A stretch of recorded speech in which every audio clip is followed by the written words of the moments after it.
तो ये concept of pricing second unit है आपका, मार्केटिंग मैनेजमेंट। उसमें क्वेश्चन नंबर 4।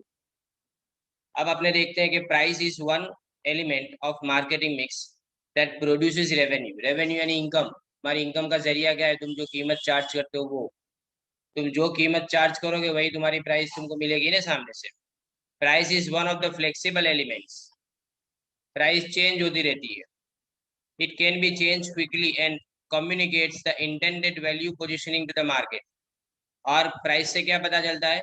वैल्यू पोजिशनिंग, यानी हमारी कोई प्रोडक्ट है उसकी मार्केट में क्या वैल्यू है, उसकी कीमत जो है ना, वो सिर्फ ऐसा नहीं कि एक प्राइस में चार्ज करता हूँ तुमको तो वो, पर किसी को क्यों इतने पैसे ज्यादा दिए जाते हैं दूसरी प्रोडक्ट की कंपैरिजन में, तो ये वैल्यू पोजिशनिंग बोला जाता है उसको। अब इसको समझने के लिए सबसे पहले आता है इसके अंदर understanding pricing. All profit organization, जो भी ऑर्गेनाइजेशन जो प्रॉफिट मेकिंग है, and many non profit organizations set prices on their offering. Offering यानी जो प्रोडक्ट देते हैं ना, उसके ऊपर हमेशा प्राइस वो चार्ज करते हैं। वेदर द प्राइस, उसको अपने रेंट बोलते हैं अगर अपार्टमेंट के लिए है तो, ट्यूशन फीस बोलते हैं अगर एजुकेशन के लिए है, फेयर बोला जाता है अगर ट्रैवल के लिए यानी टिकट का भाड़ा जो होता है वो, और इंटरेस्ट अगर बोरोड मनी यानी अगर उधार लेते हैं तो। कंसेप्ट सबका सेम है, मतलब तो सेम होता है सबका। Through out most of the history prices were set by negotiations between buyers and sellers। अब प्राइस यानी क्या? तो प्राइस यानी क्या? प्राइस हमेशा बायर और सेलर के बीच में जो नक्की की जाती है ना वो प्राइस होती है। जो नक्की की जाती है ना वो प्राइस होती है बायर और सेलर के बीच में। Setting one price for all buyers arises with the development of large scale retailing at the end of the 19th century when many stores followed a strictly one price policy। अब आपको ये पता है कि हमने ये देखा कि अगर एक ही तरह की प्राइसेस है, सॉरी एक ही तरह की अगर प्रोडक्ट है ना, तो प्राइस भी सेम रहनी चाहिए, ये हमने ऐसा देखा था। तो ये उस जमाने की बात है 19th सेंचुरी के वक्त के अंदर, कि जब अगर हम एक प्रोडक्ट बेचते हैं तो उसकी प्राइस भी एक ही रहनी चाहिए।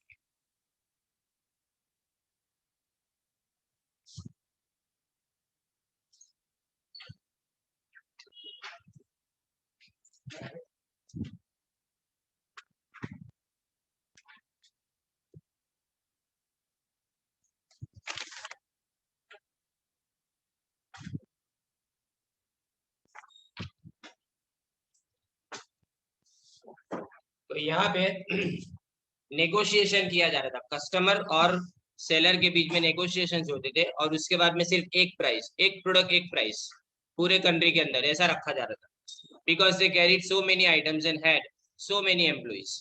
Today the internet is partially reversing the fix pricing trend. अब कोई प्राइस फिक्स नहीं रही है।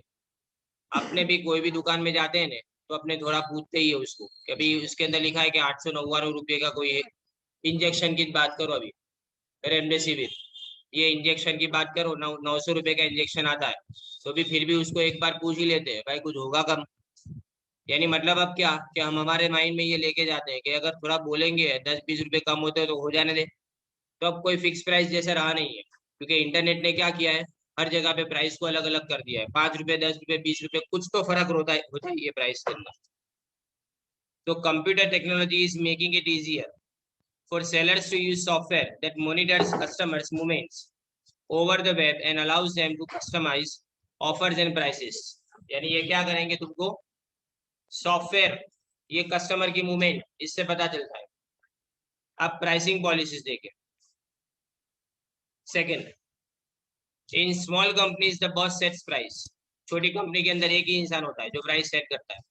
In large companies division and product line managers handle pricing. लेकिन बड़ी कंपनी के अंदर अलग अलग डिपार्टमेंट होते हैं, अलग अलग हिस्से होते हैं। Even here top management sets general pricing objectives and policies और often approves the prices proposed by lower level management. तो टॉप मैनेजमेंट क्या करते हैं? देखो ध्यान देना, मैं पहले प्राइसिंग का ऑब्जेक्टिव डिसाइड करूंगा कि मेरे लिए प्राइसिंग का मतलब क्या होता है।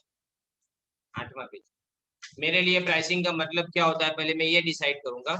मैं उसकी पॉलिसी नक्की करूंगा कि मेरे लिए प्राइस यानी क्या, उसकी पॉलिसी नक्की करूंगा। और उसके बाद में मैं मेरे डिसीजन को लोअर लेवल मैनेजमेंट तक पहुंचाऊंगा, फिर वो बाद में मेरे लिए प्राइस सेट करके देंगे ऐसा। In industries where pricing is a key factor, कुछ इंडस्ट्री ऐसी होती है ना कि जिसके अंदर प्राइसिंग सबसे इंपॉर्टेंट बात होती है। तो companies will establish a pricing department to set or assist other in determining prices. यानी कंपनीज क्या करती है, दूसरों को आशीष यानी हेल्प करती है। बाहर से लोग आते हैं, ध्यान देना, बाहर से लोग आते हैं तुम्हारी प्राइस को नक्की करने के लिए, वो बाहर से एक्सपर्ट को मंगवाते हैं। This department reports to the marketing department, finance department और top management. Others who put an influence on pricing include, और दूसरे कौन लोग होते हैं जो प्राइस को नक्की करते हैं, तो एक तो सेल्स मैनेजर, उसको बखूबी पता है कि कौन सी प्राइस पे कितनी प्रोडक्ट बिकेगी। फिर प्रोडक्शन मैनेजर, उनको ये पता है कि कितना स्टॉक तुम्हारे पास पाइल अप हुआ है, यानी कितना स्टॉक तुम्हारे पास भरा पड़ा हुआ है। तो वो तुमको बोलेंगे कि भाई बहुत प्रोडक्शन हो चुका है, फटाफट इसको निकालने के लिए सेल डालो और इसको हटाओ यहाँ से। फिर फाइनेंस मैनेजर्स, पैसे की कितनी जरूरत है उसके ऊपर भी प्राइस डिसाइड होती है। अगर तुम उधार ज्यादा देते हो तो प्राइस ज्यादा रखोगे, ज्यादा उधार तो प्राइस ज्यादा रखोगे ऐसा। And accountants effectively designing and implementing pricing strategies require a thorough understanding of consumer pricing psychology and a systematic approach to setting and changing prices। यानी यहाँ पे क्या लिखा है कि अगर मैं इसको डिजाइन करता हूँ, प्रॉपरली डिजाइन करता हूँ प्राइसिंग की स्ट्रेटेजी को, तो मुझे प्राइसिंग साइकोलॉजी समझनी पड़ेगी। प्राइसिंग साइकोलॉजी मतलब लोगों की साइकोलॉजी, कि कीमत को बढ़ाने से लोगों के माइंड पे क्या इफेक्ट होती है, वो क्या हमारी प्रोडक्ट को कम खरीदना चाहेंगे या उसी तरह से खरीदेंगे जैसे पैसे पहले खरीदते थे। अब यहाँ पे देखो third, consumer psychology and pricing. Many economist assume that consumer accepts prices as given।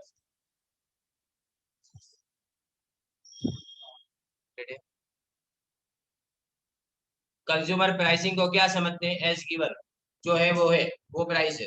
Marketers recognize that consumers often actively process price information, वो माइंड में इंफॉर्मेशन को प्रोसेस करते हैं।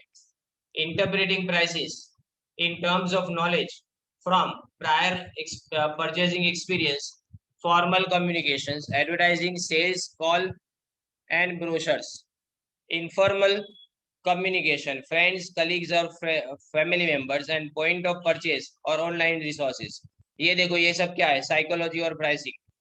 प्राइसिंग इंटरप्रेट करने के लिए क्या किया जाता है, पहली बात तो परचेजिंग एक्सपीरियंस। एक सिंपल सी बात, किसी को अभी घर पे कोई चीज खरीद के तुम लेके जाओगे और तुम बोलोगे मैंने ये चीज इतने में खरीदी, तो तुरंत ही घर वाले बोले लास्ट टाइम मैं तो लेके आया था, ये इतने में लेके आया था। ये क्या है, साइकोलॉजी, ये तुम्हारी साइकोलॉजी। इसी तरह से अगर एक बार मैंने कोई चीज को 100 रुपए में खरीदा होगा, तो दूसरी बार अगर वही चीज 150 रुपए में मिलती होगी तो मैं सोचूंगा नहीं यार ये नहीं खरीदते। वो प्याज के वक्त ऐसा नहीं होता, 20 रुपए किलो प्याज की प्राइस माइंड में सेट हो गई है कि 20 की रुपीज पर किलोग्राम होना चाहिए, उससे ज्यादा होती है ना तो तुरंत ही माइंड एक्सेप्ट नहीं करता इसको, ये चीज को, कि यार अभी 2 दिन पहले तो लेके गया था तो 20 रुपए किलो था, अभी ये 30 रुपये हो गया। समझे कि नहीं, ये साइकोलॉजी होती है ह्यूमन की। फिर फॉर्मल कम्युनिकेशन, जिसमें advertising, sales caller, brochure, communication करना, ब्रोशर के अंदर लिखा जाता है सब चीजें, क्वालिटी और सब चीजों को साथ में। इनफॉर्मल कम्युनिकेशन, याद रखो तुम्हारे दोस्त, तुम्हारे कलीग्स तुमसे बात करते हैं किसी चीज की प्राइस के बारे में। एंड पॉइंट ऑफ परचेज और ऑनलाइन रिसोर्सेज, कई बार तो क्या अपने ऑनलाइन भी प्राइस देख लेते हैं कोई चीज की क्या है। Purchase decisions are based on how consumers perceive prices and what they consider to be current prices, current actual price, not the marketer's stand price। कभी भी कोई ऐसा नहीं सोचता, प्राइस का मतलब कभी ऐसा नहीं जो पीछे लिखी है वो, प्राइस का मतलब कभी ऐसा नहीं होता। मैं अभी बीमार पड़ा था तो मैंने वो अपना SpO2 मेजर करने का जो आता है डिवाइस, ऑक्सीजन ऑक्सीमीटर, तो वो मैं मार्केट में लेने के लिए गया था। प्राइस देखी तो 1899, तो चौंक गया इतना सारा। और उसको पूछा तो बोला कि 1100 रुपये का। अब 1900 रुपये क्या लिखा है और 1100 रुपये कहाँ पे, देखो 700 रुपये ऐसे ही। तुमको लगता है माइंड वहीं पे तुम्हारा पगला जाता है कि हो क्या रहा है, कि लिखते हैं 1900 रुपये, चार्ज कर रहे हैं 1100 रुपये, उसमें भी कितना प्रॉफिट होगा उसका। तो कंज्यूमर कभी भी स्टैंड प्राइस को नहीं मानता है। कंज्यूमर्स में have a lower price threshold, below which price signals, याद रखना ये बहुत इंपॉर्टेंट बात है, दोनों चीजें, ये दोनों को टिक करो। लोअर प्राइस थ्रेशोल्ड, कोई चीज की प्राइस कितनी होनी चाहिए? अभी प्याज लेने के लिए निकले अपने, बराबर, तो 20 रुपए किलो अपने दिमाग में थ्रेशोल्ड लिमिट है, इससे नीचे तो नहीं होगा, इतना तो मिलेगा। अब वो बोले कि 2 रुपए किलो दे रहे हैं, तो पहले दिमाग में शक आएगा, बहुत खराब होगा ये माइंड में, क्या कि इससे नीचे यानी 20 रुपए से नीचे अगर प्राइस गई ना तो क्वालिटी खराब होगी। तो लोअर प्राइस ऐसी लिमिट नहीं कि जिससे नीचे अगर प्राइस जाती है तो हमारे माइंड में क्या लगता है कि ये चीज खराब होगी, ऐसा लगता है हमको। Unacceptable quality. और अपर प्राइस लिमिट, कि जिसके ऊपर खरीदना हमारे लिए गवारा ही नहीं है बिल्कुल। Threshold above which prices are prohibitive and seen as not worth the money, यानी ये पैसा वसूलत नहीं है इसके अंदर। आपको ऐसा बोले 150 रुपए किलो प्याज, तो भाई घर पे वापिस आ जाएंगे, वो सूखा प्याज ले लो बाहर से, वो चलेगा, सुखाया हुआ आता है ना वो। Although consumers may have fairly good knowledge of the price range involved in is known as reference price। देखो रेफरेंस प्राइस भी होती है, 20-25 रुपए के आसपास होगा। आपने ऐसा बोलते हैं ना कभी किसी चीज के बारे में, 20-25 रुपए के आसपास मिल जाएगा, ले लेना ऐसा, ये रेफरेंस प्राइस होगी। Many consumers use price as an indicator of quality.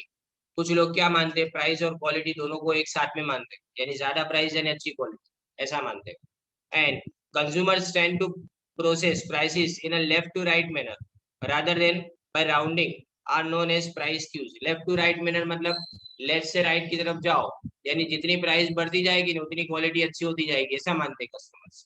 इसीलिए कस्टमर्स है ना हमेशा मार्केट में धोखा भी खा जाते हैं, कि कोई अच्छी चीज को ऐसा मान के चलते हैं कि प्राइस ज्यादा है तो अच्छी होगी, ऐसा मान के लेके चले आते हैं। अब ये वाला क्वेश्चन भी और ज्यादा इंपॉर्टेंट क्वेश्चन, इससे भी ज्यादा इंपॉर्टेंट है, प्राइस सेटिंग प्रोसीजर।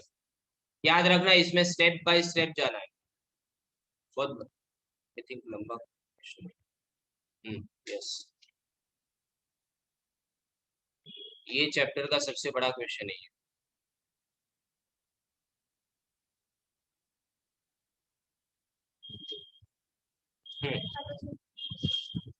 यस, इससे बाद में खत्म ही हो जाएगा, और ये क्वेश्चन बहुत इंपॉर्टेंट क्वेश्चन है। इसके बाद में अपने थियरी सब्जेक्ट में ESBM स्टार्ट करेंगे, दूसरा सब्जेक्ट ESBM, बिजनेस मैनेजमेंट जैसा है, POM जैसा था ना वैसा ही सेम, इजी सब्जेक्ट है वो भी। एमी सबसे लास्ट में स्टार्ट करूँ, एमी के अंदर है ना डायग्राम्स है ना, तो अगर हो सके तो उसको लाइव क्लास के अंदर जितने ज्यादा मेरे सामने बैठ सके उतना ज्यादा अच्छा। Explain price setting procedure। In setting products price, many factors must be considered। A firm must set a price for the first time when it develops a new product। याद रखो कि हमेशा कोई भी प्रोडक्ट जब मार्केट में launch होती है ना तो सबसे बड़ी प्रॉब्लम फर्म के लिए क्या है कि इसकी कीमत क्या रखे।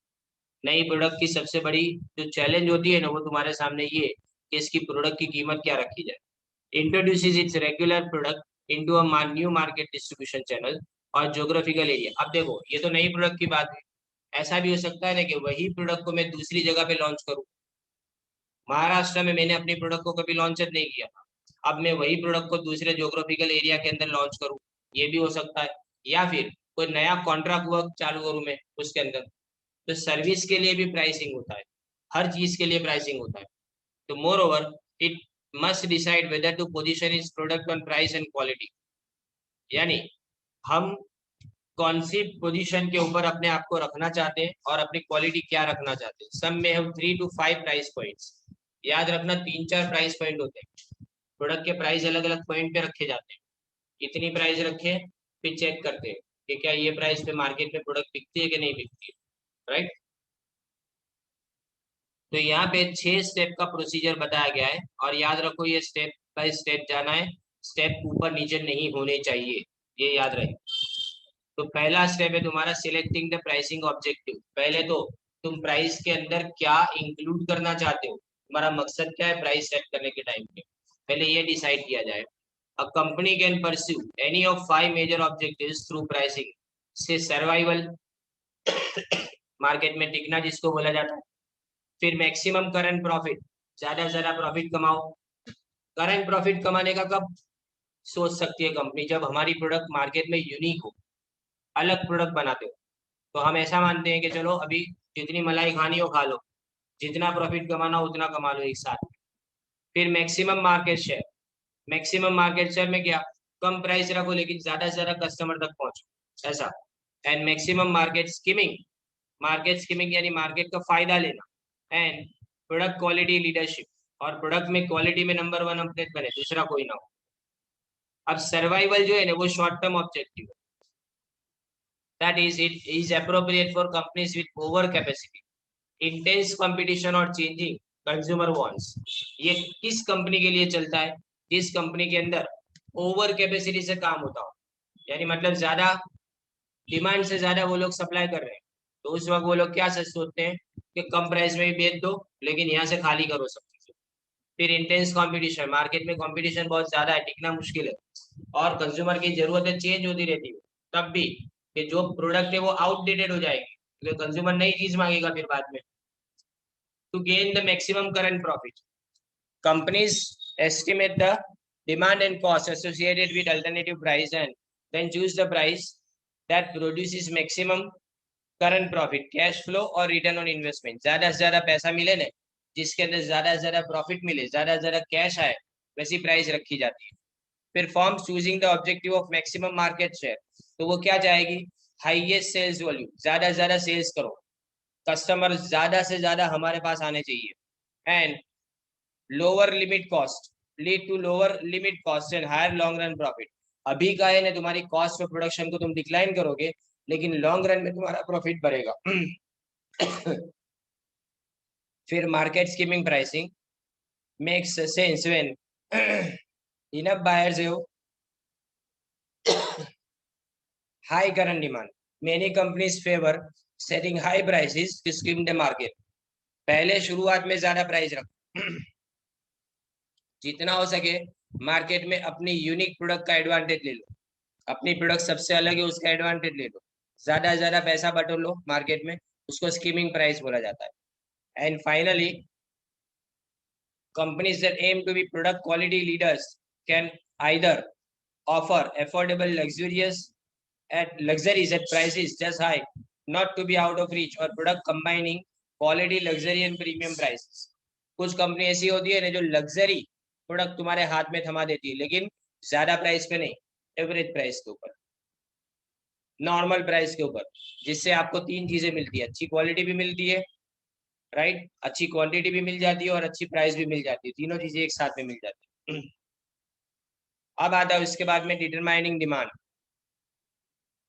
नॉर्मली डिमांड और प्राइस ये हम जानते हैं कि दोनों इनवर्सली रिलेटेड, दोनों एक दूसरे से अपोजिट, यानी अगर हम प्राइस इंक्रीज करेंगे तो डिमांड कम हो जाएगी, higher the price lower will be the demand for prestige goods. लेकिन कुछ गुड्स ऐसे होते हैं ना कि जो घर में हो ना तो तुम्हारी प्रेस्टीज बढ़ जाती है, the demand curve sometimes slopes upward because some consumers take the higher price to signify a better product। कुछ कस्टमर ऐसा मानते हैं कि क्वालिटी अगर अच्छी चाहिए तो प्राइस ज्यादा देनी पड़ेगी, ज्यादा अच्छी क्वालिटी चाहिए तो प्राइस ज्यादा देनी पड़ेगी, कंज्यूमर के माइंड में कंसेप्शन ऐसा होता है। Still if the price is too high, लेकिन बहुत ज्यादा अगर प्राइस है तो फिर कंज्यूमर उसको एक्सेप्ट नहीं करेगा। अब देखो प्राइस सेंसिटिविटी, सेंसिटिविटी यानी मतलब क्या, कि प्राइस जैसे ही चेंज करो तो उसके कारण डिमांड में कितना चेंज आता है, इसको अपने इलास्टिसिटी ऑफ डिमांड बोलते थे, वैसा ही। The first step in estimating demand is to understand the effect of price sensitivity. Generally speaking customers are most price sensitive. अगर हम बात करें तो कस्टमर सबसे ज्यादा प्राइस सेंसिटिव होती है, कब, जब जो चीज तुम खरीदने जाते हो ना वो तुम्हारी बजट का एक बहुत बड़ा हिस्सा है। जैसे अभी रोज का अनाज चावल है उसकी बात करें तो वो क्या है, तुम्हारे प्रोडक्ट के अंदर, तो तुम्हारे बजट का एक बहुत बड़ा हिस्सा है। रोजत चाहिए, घर में गेहूं चावल दाल ये सब तो रोजत चाहिए, तो ये सब की प्राइस अगर बढ़ती है ना तो कंज्यूमर का बजट डिस्टर्ब हो जाता है, राइट। तो they are less price sensitive and price is only a small part of the total cost. लेकिन अगर टीवी खरीदना है तो कंज्यूमर उस वक्त ये नहीं देखता महंगा सस्ता, क्योंकि कंज्यूमर को पता है कि अपने कितने टाइम के अंदर, 5 साल में, 6 साल में, 10 साल में एक बार टीवी खरीदेगी, इसको रोज रोज यूज भले करेंगे, लेकिन खरीदना तो खाली एक ही बार है। तो इसलिए जब हिस्सा बहुत ही कम जाता हो पूरी इनकम को, तो हम ज्यादा इसके अंदर सोचते नहीं है, प्राइस सेंसिटिविटी उस वक्त कम होती है। लेकिन अगर इनकम का हिस्सा बड़ा चला जाता है तो हम प्राइस सेंसिटिविटी ज्यादा रखते हैं। फिर लिखा है estimating demand curves. Companies can use one of three basic methods to estimate the demand curves. The first involves statistically analysing past prices, हम पुरानी प्राइस को देखने। दूसरा क्वांटिटी सोल्ड, पुरानी प्राइस पे हमने कितनी क्वांटिटी बेची थी, और दूसरे फैक्टर्स उनके बीच के रिलेशनशिप के, ये अपने उसके अंदर चेक करेंगे। The second approach is to conduct price experiment. दूसरा अप्रोच क्या है? Price experiment. एक्सपेरिमेंट का मतलब क्या? अपने प्राइस आज एक हफ्ते के लिए रखेंगे मार्केट में कि ये प्राइस पे प्रोडक्ट को बेच के देखें कि क्या डिमांड होती है, फिर दूसरी प्राइस के ऊपर बेचने की कोशिश करें, फिर तीसरी प्राइस के ऊपर। लगता है ना कि जिस प्राइस के ऊपर प्रोडक्ट सबसे ज्यादा एक्सेप्टेबल है लोगों को, वही प्राइस फिर उसके बाद में डिसाइड कर ली जाए। थर्ड अप्रोच क्या है? Is to survey consumers about how many units they would buy at different propose price. अलग अलग कीमत पे कंज्यूमर कितना खरीदेगा, वो यहाँ पे देखना है। अब आता है उसके बाद में price elasticity of demand. Marketers need to know how responsive or elastic demand would be to a change in price. If demand hardly changes with the change in price, we can say the demand is inelastic. Inelastic का मतलब क्या? Price कितनी भी change करो demand के ऊपर कोई फर्क नहीं पड़ता, तो वो इनइलास्टिक डिमांड। लेकिन अगर डिमांड चेंज होती है प्राइस के चेंज होने के कारण, तो हम मानेंगे कि ये इलास्टिक डिमांड। अगर डिमांड इलास्टिक है तो हम क्या करेंगे? थोड़ी प्राइस को कम करेंगे लेकिन उसका रिजल्ट हमको बहुत अच्छा मिलेगा। डिमांड बहुत बढ़ जाएगी फिर उसके बाद में थोड़ी प्राइस को कम करने से, और हमारा रेवेन्यू ज्यादा बढ़ जाएगा। तो ये दो स्टेप्स हुए। अब तीसरा देखो, estimating cost. The company wants to charge a price that covers its cost of producing, distributing and selling the product.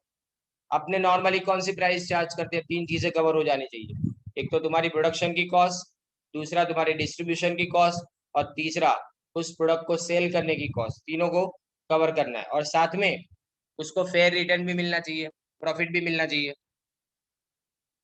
अब type of cost and levels of production. A companies cost takes two types, एक तो fix cost है और दूसरी है तुम्हारी variable cost. Fix cost कभी भी चेंज नहीं होती प्रोडक्शन के साथ में, जैसे रेंट है, इंटरेस्ट है, सैलरी है, ये सब कभी भी चेंज नहीं होती। जो वेरिएबल कॉस्ट है वो सीधे तुम्हारे लेवल ऑफ प्रोडक्शन के साथ में वेराई होती है, यानी चेंज होती है। टोटल कॉस्ट ये दोनों का टोटल है, यानी फिक्स कॉस्ट का और वेरिएबल कॉस्ट का, ये हम ऑलरेडी सीख चुके हैं। एवरेज कॉस्ट यानी क्या? टोटल प्रोडक्शन कॉस्ट को अपने नंबर ऑफ यूनिट्स के साथ में डिवाइड करेंगे तो अपने को मिल जाएगा average cost. It is equal to total cost divided by production. क्या करेंगे? टोटल कॉस्ट को अपने प्रोडक्शन से डिवाइड करेंगे तो मिल जाएगा। Management wants to charge a price that will at least cover the total production cost at a given level of production. Given level of production के ऊपर कुछ तो इतना तो मिलना चाहिए, मतलब जितना खर्चा हुआ वो तो कवर हो ही जाना चाहिए, उतना तो मिलना चाहिए। फिर आता है देखो एक्यूमुलेटेड प्रोडक्शन। एक्यूमुलेटेड यानी अभी तक जमा हुआ प्रोडक्शन जो है वो। Experience shows that aggressive pricing is risky. Aggressive pricing का मतलब मार्केट में एकदम जोश के साथ में एंटर होना, कम प्राइस करके घुस जाना मार्केट के अंदर। बिकॉज एग्रेसिव प्राइसिंग में give the product a cheap image. इससे क्या होता है? कम प्राइस है ना, तो माइंड में ऐसा आता है कि ये तो सस्ती प्रोडक्ट बेकार होगी, ऐसी इमेज मार्केट में चली जाती है। This level this strategy also assumes that competitors are weak followers। साथ में हमने ये भी देखा है कि कॉम्पिटिटर्स कैसे हैं? वीक फॉलोअर्स, यानी हमारे पीछे पीछे आते हैं लेकिन धीमे धीमे आते हैं। They may lead the firm into building more plants to meet demands. Meanwhile, a competitor's innovate a competitor innovates a lower cost technology। अब होता क्या है देखो, कि मैंने अपनी प्रोडक्ट की प्राइस को मैंने कम कर दिया, राइट? तो मेरे साथ में मेरे कॉम्पिटिटर्स तुरंत कम नहीं करेंगे, वो ढूंढेंगे टेक्निक कि किस तरह से उतना ही प्रॉफिट कमाए लेकिन कम प्राइस पे बेच पाए। तो फिर वो नई टेक्नोलॉजी लेके आएंगे। अब नई टेक्नोलॉजी मार्केट में आ जाएगी तो उसके बाद में मैं जो कम प्राइस में बेच रहा था, मैं तो नुकसान से बेच रहा था, लेकिन दूसरे लोग वही चीज को अब उसी प्राइस के अंदर फायदे में बेचना शुरू करेंगे, तो ये नहीं चलेगा ना। फिर एक्टिविटी बेस्ड कॉस्टिंग जो अभी अपने सीखना है सेकंड यूनिट के अंदर मैनेजमेंट अकाउंटिंग में, to estimate real profitability of dealing with different retailers, the manufacturer needs to use activity based cost instead of standard cost accounting. standard cost का मतलब क्या, कोई भी प्रोडक्ट हो कोई फर्क नहीं पड़ता, अपने कोई प्रोसेस नहीं देखेंगे, टोटल कॉस्ट निकाल देंगे और प्रोडक्ट को चार्ज कर देंगे, ये स्टैंडर्ड कॉस्टिंग मेथड है। लेकिन एक्टिविटी बेस्ड में क्या होता है, हर एक्टिविटी को हर उसकी कॉस्ट के साथ में डिवाइड करेंगे, फिर उसके बाद में उसको प्रोडक्ट के अंदर ऐड करेंगे। ABC accounting tries to identify the real cost associated with serving each customer, यानी हर कस्टमर को सर्व करने का कितना खर्चा होता है इसको देखा जाता है। फिर नेक्स्ट आता है उसके बाद में target costing. Market research is used to establish a new products desired functions and the price at which it will sell, deducting the desired profit margin from these price leaves the target cost that must be achieved. Market research करना पड़ता है, क्यों करना पड़ता है कि product के functions क्या है और वो कौन से फंक्शन को कंज्यूमर कितना इंपॉर्टेंस देता है, राइट, और वो कितने में बिकता है वो product.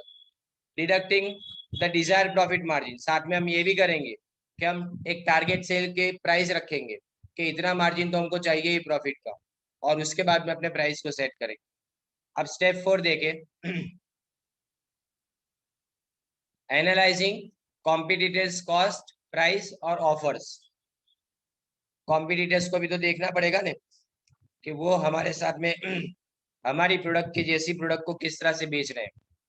With in the possible prices determined by market demand and company cost, the firm must take into account competitors cost prices and possible price reaction. Price reaction क्या, कि मैं प्राइस चेंज करूं तो वो क्या करेंगे, उसको प्राइस रिएक्शन बोला जाता है। इफ द फर्म्स ऑफर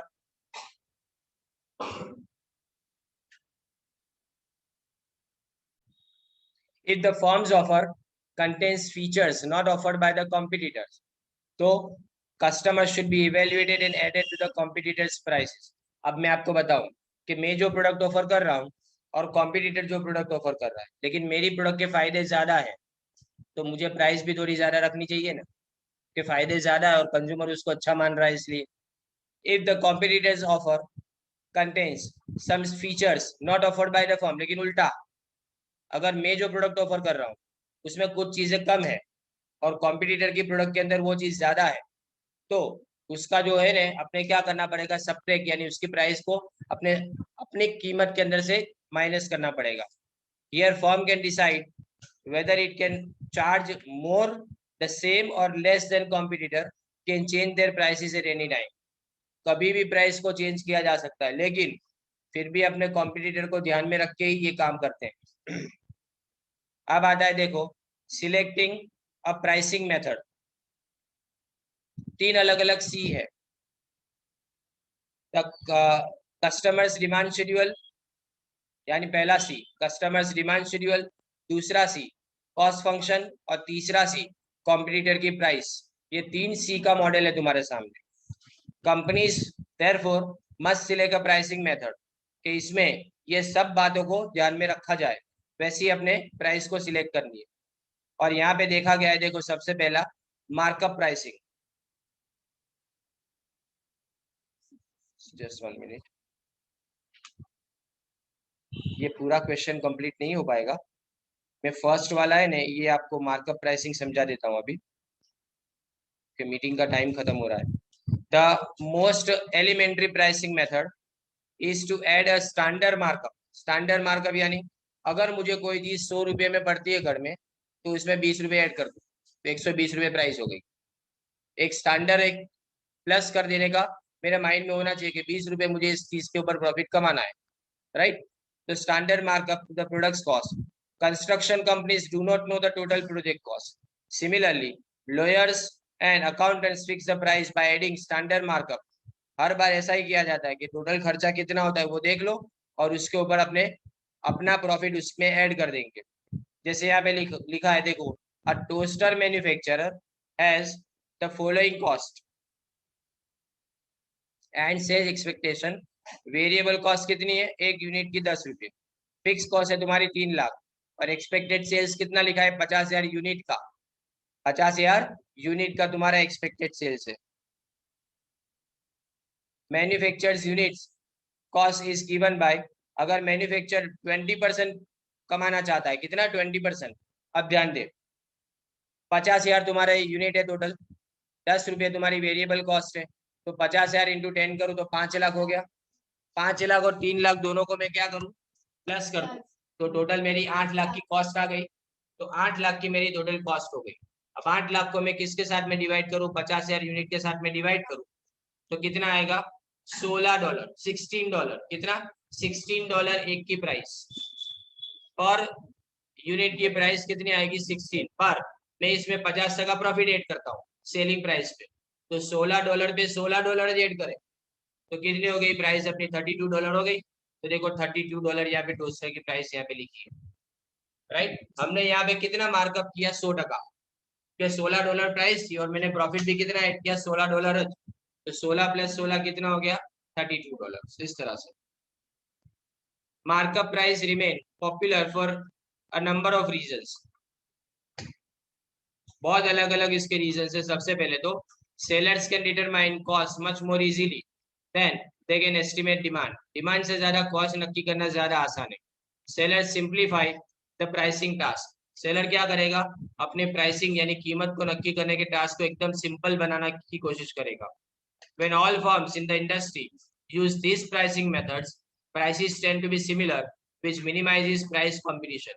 अब सब फर्म इसी तरह से प्राइस नक्की करे तो सबकी प्राइस मोर और लेस सिमिलर है, जो सबकी प्राइस सेम जैसी जाएगी। और many people feel that markup price is fair for both buyers and sellers. दोनों के लिए अच्छा है, बायर के लिए भी अच्छा है और सेलर के लिए भी अच्छा है। उसके पीछे का कारण क्या? कि बायर के लिए इसलिए अच्छा क्योंकि उसको पता है कि इतना प्रॉफिट ऐड किया हुआ है, तो इसलिए लगता नहीं कि मुझे चीट किया जा रहा है। और सेलर के लिए इसलिए अच्छा है क्योंकि सेलर को भी कुछ मिल रहा है। दोनों जगह पे यहाँ पे फायदा है। अब यहाँ पे जो सेकंड पॉइंट है ना, वहां से अपने नेक्स्ट लेक्चर के अंदर करेंगे।